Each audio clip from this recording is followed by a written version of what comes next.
aborder la question de la problématique de la souveraineté numérique à travers des constats. Ce constat, c'est qu'il faut d'abord que l'on définisse ce que c'est que la souveraineté. Et la souveraineté est désignée, selon les sachants, l'exercice du pouvoir dans une zone géographique sur la population qui l'occupe. Il désigne aussi le caractère d'un État qui n'est soumis à aucun autre État. Il évoque le pouvoir suprême reconnu à l'État de faire ses lois et de les mettre en pratique. Ceci présente ce qu'est la souveraineté, suivant ce que les sachants ont écrit. Alors, elle renvoie à l'autorité de l'État dans sa zone géographique telle que définie, c'est-à-dire que l'État burkinabé exerce sa souveraineté sur l'entité géographique définie à l'international qu'est le Burkina Faso. Elle renvoie à une indépendance vis-à-vis de tout autre État, ce qui est très important, parce que quand on dit qu'on est souverain sur son État, a priori, on ne devrait pas être soumis à des désidératas d'autres États pour conduire ses affaires. Elle renvoie à l'autorité de l'État à exercer son pouvoir régalien avec ses lois et ses organes de conduite de ses affaires, et comme je le disais tantôt.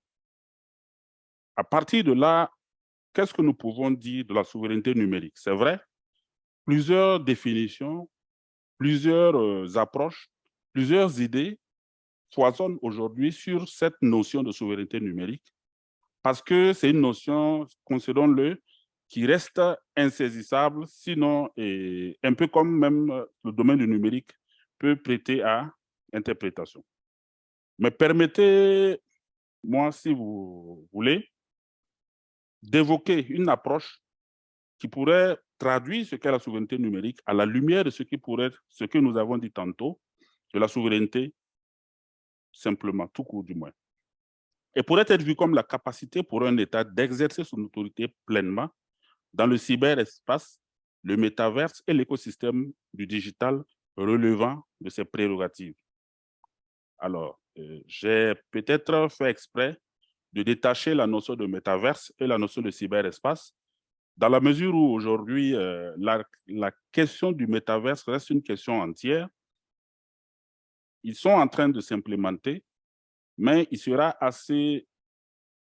ce ne serait pas prudent pour nous d'inclure le métaverse dans le concept de cyberespace tel que nous le connaissons aujourd'hui, tel que nous l'utilisons depuis pratiquement plus d'une dizaine d'années. Ceci dit, tel que défini, ça nous permet d'évoquer les éléments de problématique qui peuvent être derrière cette approche de définition de la souveraineté numérique. En partie d'un certain nombre de constats. Nous constatons que nos populations aujourd'hui développent une forte appétence pour les services et les solutions du digital grand public. Ceci n'est plus à démontrer quand on voit combien les usagers du digital aujourd'hui consomment les services tels que WhatsApp, si vous me le permettez, tels que Facebook, tels que YouTube. Les administrations travaillent à se rapprocher de ces usagers, de leurs usagers, à travers des services du numérique. Ça aussi, c'est des questions intéressantes de l'heure.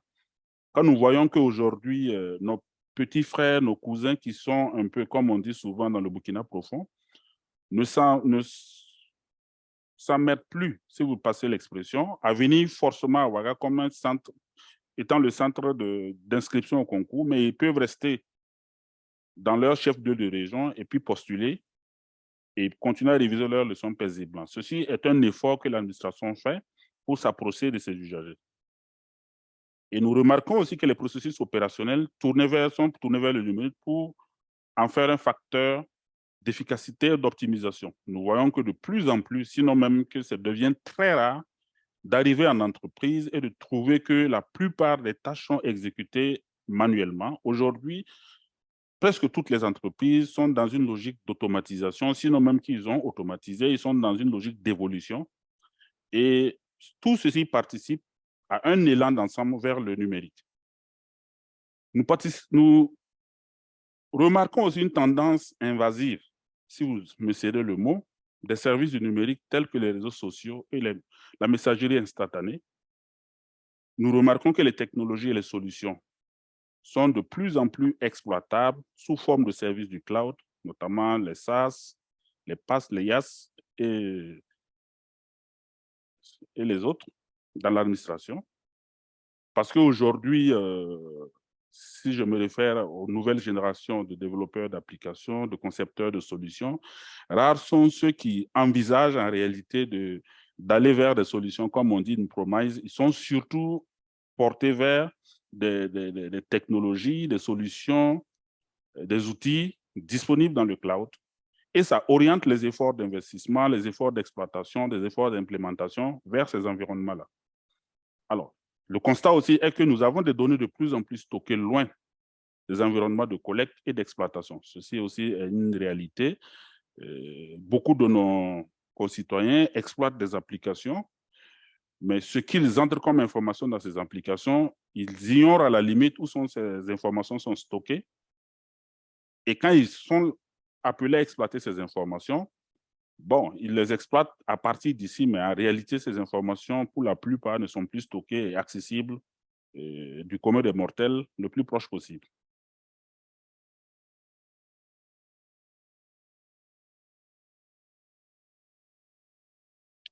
De ce point de vue, il y a quand même lieu de se poser des questions à partir des constats que nous avons faits pour savoir si l'État arrive à exercer aisément son autorité concernant l'usage et les usagers des services de digital.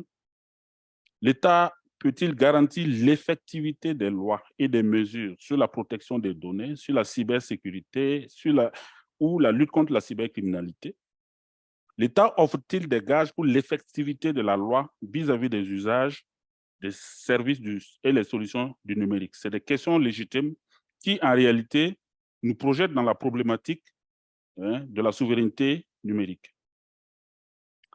En résumé, nous pouvons nous demander en termes de problématique si dans ce contexte dans lequel nous avons fait les constats, quelle aisance l'État arrive-t-il à assurer son autorité, telle que nous l'avons définie plus haut, pleinement sur le cyberespace, le métaverse et l'écosystème du digital relevant de ses prérogatives? C'est quand même une question problématique qu'il faut arriver à se